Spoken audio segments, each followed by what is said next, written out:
Alright, it's about time we take a look at spear builds, and let's kick things off with the engineer. I gotta say, ArenaNet did an amazing job with this weapon, as it basically brings everything you need without a need for kits. Except maybe for range, but you can't have everything, I guess. Before we get to the traits, let's first take a look at our new spear abilities. You get a standard 3-chain auto attack which deals more damage the further you get into the chain, and inflicts 4 stacks of bleeding and vulnerability on top. Now, either I missed this during the beta or this is new, but Amplifying Slice, the third attack in the chain, grants you a half-second evade window. This is really hard to plan around, but will definitely add to overall survivability. Spear 2 is the ability our whole kit is based around. It's a leap finisher that lets us focus on a target, which will make them take increased damage from our other attacks, and inflicts burning and vulnerability on top. Spear 3 will spawn an AoE field which deals damage and inflicts even more vulnerability, as well as granting us charges per target struck that will further improve electric artillery, which is the flip over attack. Once primed, you can hurl a spear at a target that deals considerable damage and inflicts both burning and vulnerability based on how many charges of the original AoE you manage to stack up. Spear 4, Roiling Skies, deals a surprising amount of damage, but the real strength lies in the stun and the amount of breakbar damage it inflicts. 432 breakbar damage is more than double the throw mine ability and is almost as strong as using 2 charges of battering ram. And lastly, Spear 5, Devastator, deals good upfront damage and inflicts even more burning and more vulnerability, while also straight up decimating our focus target, and to top it all off is another movement ability, which means even better mobility. You might have noticed that all abilities inflict both burning and vulnerability, which in my opinion are 2 really great additions to the kit for the open world. Burning generally inflicts its damage faster than some of the other conditions, which comes in handy when fighting enemies from previous expansions which might not always have the highest HP. And vulnerability lets you deal 1% extra power and condition damage per stack, which means you will deal with high HP targets faster. As you probably have guessed by now, Spear shines as a condition weapon, which means that it will work best with the Mechanist and Holosmith elite specs. I had the best results with the former, which has the added benefit of bringing a mech to help deal with enemies faster, tank champions, and allows for a rather passive setup of our utilities.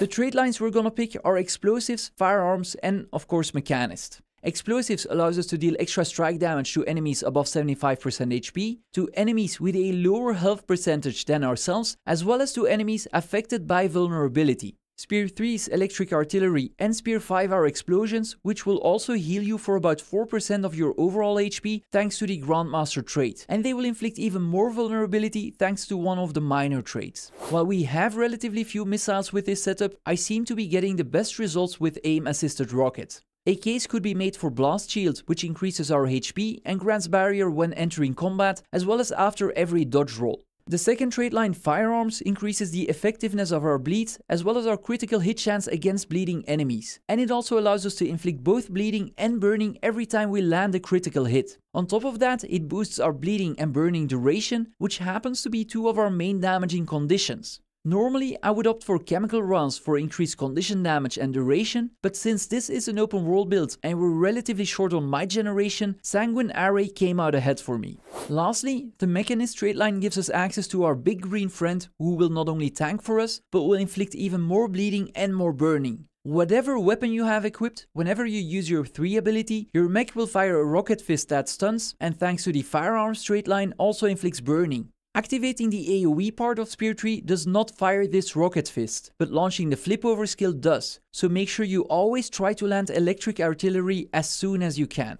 J-Dynamo did okay as a Grandmaster trait, as it let me use my Signet's actives without losing the passive effects, as well as boosting the passive effects themselves. But the quickness from Jade Mortar seems to outpace this when playing solo, and that is without even considering the extra crowd control we would get from our Mech's F3 ability. As I mentioned, this is mostly a passive build, as the only active utility I'm bringing is Elixir U, which helps maintain 100% quickness uptime, acts as a stun break, and grants 2 stacks of stability every 20 seconds. That doesn't mean you shouldn't use the other utilities though. Rectifier Signet is a potent heal for both you and your mech. Shift Signet's teleport is great to get from point A to B faster and is yet another stun break. And Superconducting Signet can act as a lightning field, which will turn your Spear 2 into yet another crowd control ability. Unless you need your elite signet to quickly res your mech in a pinch, you should also use this off cooldown, as it deals incredible damage and cleaves through enemies.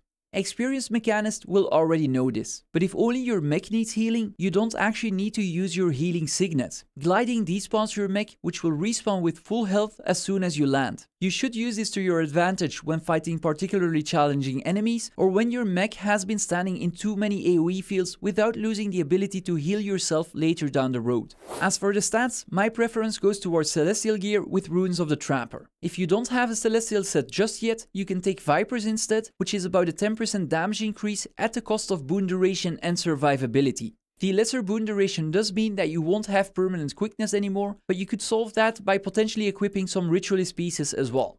As you know, engineers only get to equip one weapon set, and since this is a spear build, we're obviously gonna take the spear. Our sigils are bursting for more condition damage and earth to inflict even more bleeding whenever we land a critical hit.